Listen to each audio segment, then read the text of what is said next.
면접은 아침부터 비가 엄청 많이 오는 날이었는데 그래서 그날의 내 운이 최고조로 달했는지 모르겠다. 비가 오면 보통 사람들은 나가기 싫다고 하는데 나는 비가 쏟아지는 날 차 안에 있는 걸 좋아한다. 그리고 멍청한 생각일 수도 있는데 우산을 쓰고 차에 들어가서 우산에 묻어온 비를 차 안에 넣는 것보다 차라리 내 어깨 정도에서 맞은 그 비와 함께 그냥 안에 들어가는 것이 더 합리적일 것 같아서 우산은 원래 잘 안 쓴다.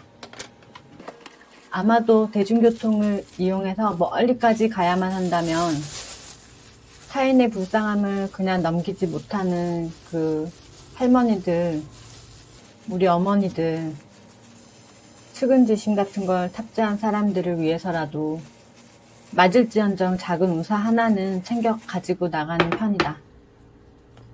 우산도 없이 비를 쫄딱 맞고 다니면 어디까지 가느냐, 방향이 같으면 같이 쓰자 하시면서 도와주려고 할 것 같은 그런 분들이 계실 것 같거든. 그렇다고 또라이도 아니고 나 지금 샤워 중이에요 라고 말할 수도 없잖아. 그런데 생각해보니 내가 어릴 때는 그런 일이 종종 있었는데 이제 비대면 어쩌고 시대니까 그것조차 어쩌면 신뢰가 될지도 모르겠다는 생각에 아무도 우산 안 씌워줄 것 같기도 하다.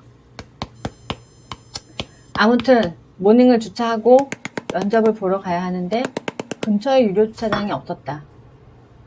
회사 주차장이 어디냐고 물어보는 것은 가뜩이나 면접 준비로 바쁠 분한테 내 점수를 0.5라도 깎는 귀찮음을 선사할 것이라 절대 묻지 않았다. 그래서 모르는 건물로 들어가서 지하 주차장에 주차를 하고 건물과 관계 있을 사람을 찾았지만 아무도 없어서 그냥 번호만 적어놓고 나왔다. 5분 전에 도착하고 2분을 더 기다리다가 3분 남았을 때 사무실에 들어갔다. 면접 보러 왔다고 말씀드리고 잠깐 기다리니 나랑 통화하셨던 분이 나오시고 면접하는 공간으로 이동하면서 하신 가장 처음으로 한 질문이 아니지. 비 오는데 오시느라 수고 많으셨습니다. 그래서 나는 그 질문이 끝나고 거의 그 질문 동시에 끝에 딱 붙여서 좋아합니다 라고 말했다. 웃으며 책상을 두고 앉아서 이야기를 시작했다. 연습해간 의지에 불타는 눈빛 연기는 필요치 않는 그냥 부드럽고 유연한 면접이었다. 일을 하고 싶어하는 마음을 어떻게 전달할까 하다가 그분의 친절한 설명에 조금 당황스러워졌다. 한참을 듣고 있는 나에게 질문이 있느냐고 있으면 지금 말씀하시라고 이렇게 하길래 그에 관한 내용이 아닌 엉뚱한 질문을 했다. 여기 면접 보시러 오는 분들이 많고 여러 사람들을 만나실 텐데 제가 어떻게 이 일을 잘 할지 안 할지도 모르는데 왜 이렇게 저한테 자세한 설명을 해주시는 거죠? 라고 했다. 그분은 지원서만 보면 어떤 기운이 느껴지는 것인지 아니면 나도 몰래 내가 가지고 있던 강렬한 의지를 지원서에 발라놨는지 어쨌는지 내 지원서를 보시고 보통보다는 조금 다른 의지를 느끼셨다는 그런 비슷한 말씀을 하셨다. 고마웠다. 이 50 나부랭이 개나 소나 다 한다는 방구석 CS 알바부터 학교, 조리원 등등 아무도 나를 불러주지 않았고 심지어 이력서조차 일찍했는데 비 조금 맞았다고 비 오는데 수고하셨어요 라고 말씀해 주시는 것부터 너무 고마웠다. 갑자기 내가 무슨 운 좋은 귀신이 들러붙었는지 3일 전 아침을 잊을 수가 없는데 일어나서 어플을 확인했더니 구독자가 글쎄 1,004명이었다. 벌떡 일어났다 진짜. 나는 매우 의지박약이고 하고자 해놓고서는 귀찮으면 또 미루고 하는 게으름뱅이니까 내 나아갈 길을 약간 유튜브에 박제하고자 시작했고 운이 좋으면 나도 구독자가 많이 늘어나서 한 달에 한 10만 원이라도 벌면 좋겠다 이런 마음으로 했는데 많은 사람들이 막 응원해 주시고 솔직히 바빠서 확인 다 못하고 저녁에 조금씩 읽고 있는데 너무 힘이 불끈불끈 솟아올라. 나 지금 너무 감동받았음. 아, 조금 진정하고.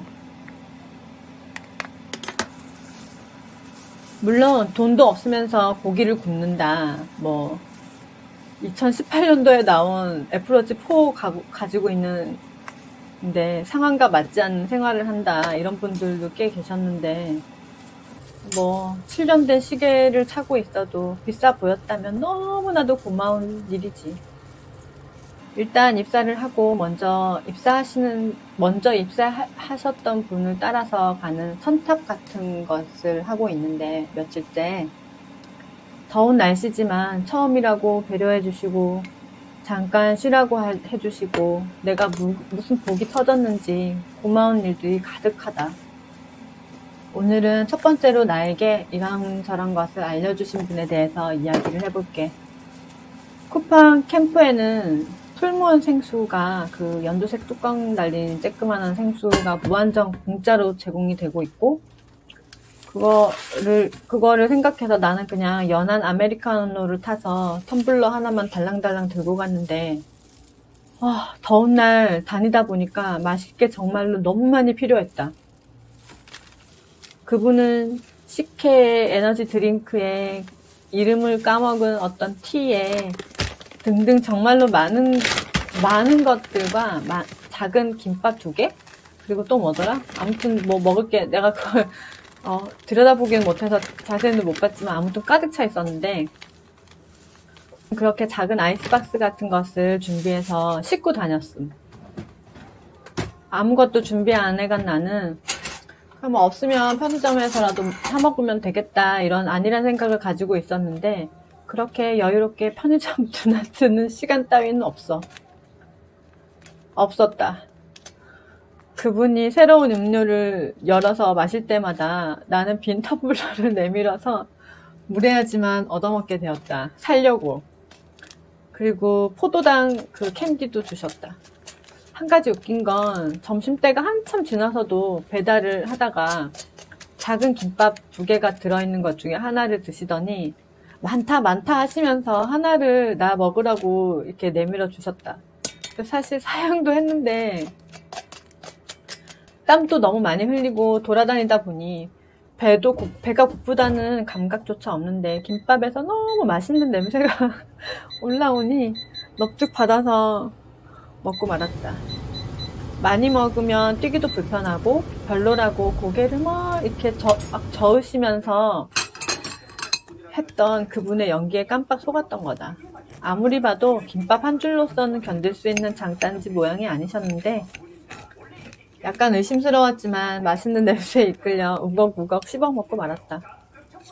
그로부터 3일 후 어떤 분이 댁에서 김밥을 엄청 많이 준비해 오셨는데 김밥 작은 거 한 줄로 배가 부르시다는 그분은 엄청 많이 집어 드시고 씹으시면서도 캠프에 있는 여러 분께 왔다 갔다 하시며 그분들 구간까지 김밥을 로켓 배송하셨다.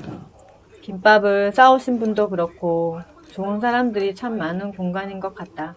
내가 너무 운이 좋았던 것 같기도 하고. 두 번째 선탑은 너무 바쁜 날이어서 나를 데려갈 사람이 한 명도 없어서 그냥 팀장이 나를 데려갔음.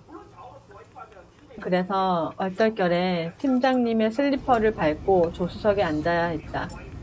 항상 혼자서 다니시는 보여주기 싫을 수도 있는 자기만의 공간에 나를 태우고 다니시면서 알려줘야 한다는 의무감에 정말로 진짜 100% 프라이빗한 그런 공간에 나를 초대해 준 거다.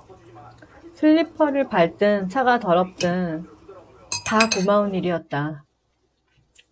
키우고 있는 고양이가 구름이라고 했는데 구름아, 너 정말 좋은 집사랑 살고 있구나. 일을 마치고 집에 가는 길은 진짜 몸이 천근만근이지만 자꾸 웃음이 새어나온다. 발가락 사이사이에 물집 잡히고 피도 나고 그걸 반복하니 약간 굳은 살이 생기고 있고 다리나 팔 같은데 내가 너무 서툴러서 자주 부딪히니 멍도 많이 생겼지만 주방 알바를 해도 뭐 칼질, 설거지 하면서 다칠 수 있는데 이 정도야 뭐. 나는 얼른 축구 선수의 장단지를 가지고 싶다. 밤에 잘 때 누우면 내일은 또 무슨 일이 있을지 궁금해지기도 한다. 매일 다른 실수를 하나씩 경험하면서 배우고 있기도 하고, 동시에 다른 쪽 내에서는 다음 달 내야 될 돈들과 현금 서비스를 어떻게 나누어서 내야 할지를 계산한다. 나는 탑차를 지를 거다. 모르겠고 인생 도박이다. 그럼 다음 주에 또 올게.